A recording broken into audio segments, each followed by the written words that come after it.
The training for meditation. Preliminary remarks. Hitherto we have spoken only of the mystic path, and we have kept particularly to the practical exoteric side of it. Such difficulties as we have mentioned have been purely natural obstacles. For example, the great question of the surrender of the self, which bulks so largely in most mystical treatises, has not been referred to at all. We have said only what a man must do, we have not considered at all what that doing may involve. The rebellion of the will against the terrible discipline of meditation has not been discussed. One may now devote a few words to it. There is no limit to what theologians call wickedness. Only by experience can the student discover the ingenuity of the mind in trying to escape from control. He is perfectly safe so long as he sticks to meditation, doing no more and no less than that which we have prescribed, but the mind will probably not let him remain in that simplicity. This fact is the root of all the legends about the saint being tempted by the devil. Consider the parable of Christ in the wilderness, where he is tempted to use his magical power, to do anything but the thing that should be done. These attacks on the will are as bad as the thoughts which intrude upon dhrana. It would almost seem as if one could not successfully practice meditation until the will had become so strong that no force in the universe could either bend or break it. Before concentrating the lower principle, the mind, one must concentrate the higher principle, the will. Failure to understand this has destroyed the value of all attempts to teach yoga, mental culture, new thought, and the like. There are methods of training the will, by which it is easy to check one's progress. Everyone knows the force of habit. Everyone knows that if you keep on acting in a particular way, that action becomes easier, and at last absolutely natural. All religions have devised practices for this purpose.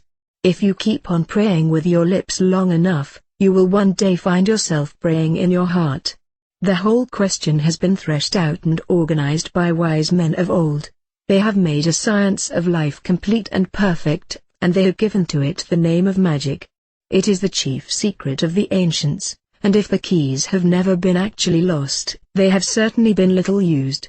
Footnote: the holders of those keys have always kept very quiet about it. This has been especially necessary in Europe, because of the dominance of persecuting churches.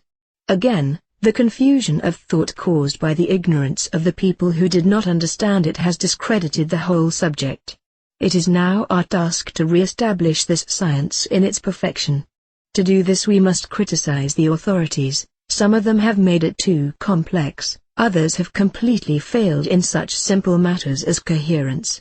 Many of the writers are empirics, still more mere scribes, while by far the largest class of all is composed of stupid charlatans. We shall consider a simple form of magic, harmonized from many systems old and new, describing the various weapons of the magician and the furniture of his temple. We shall explain to what each really corresponds, and discuss the construction and the use of everything. The magician works in a temple, the universe, which is, be it remembered, conterminous with himself. Footnote: by yourself you mean the contents of your consciousness. All without does not exist for you. In this temple a circle is drawn upon the floor for the limitation of his working. This circle is protected by divine names, the influences on which he relies to keep out hostile thoughts. Within the circle stands an altar, the solid basis on which he works, the foundation of all. Upon the altar are his wand, cup, sword, and pentacle, to represent his will, his understanding, his reason, and the lower parts of his being, respectively. On the altar, too, is a phial of oil, surrounded by a scourge, a dagger, and a chain, while above the altar hangs a lamp.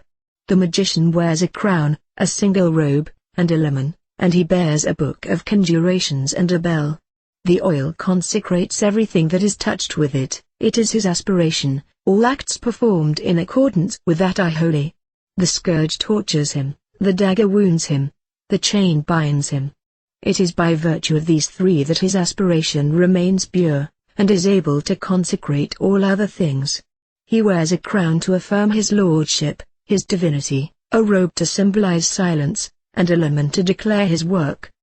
The book of spells or conjurations is his magical record, his karma. In the East is the magic fire, in which all burns up at last. Footnote: he needs nothing else but the apparatus here described for invocation, by which he calls down that which is above him and within him, but for evocations, by which he calls forth that which is below him and without him, he may place a triangle without the circle. We will now consider each of these matters in detail.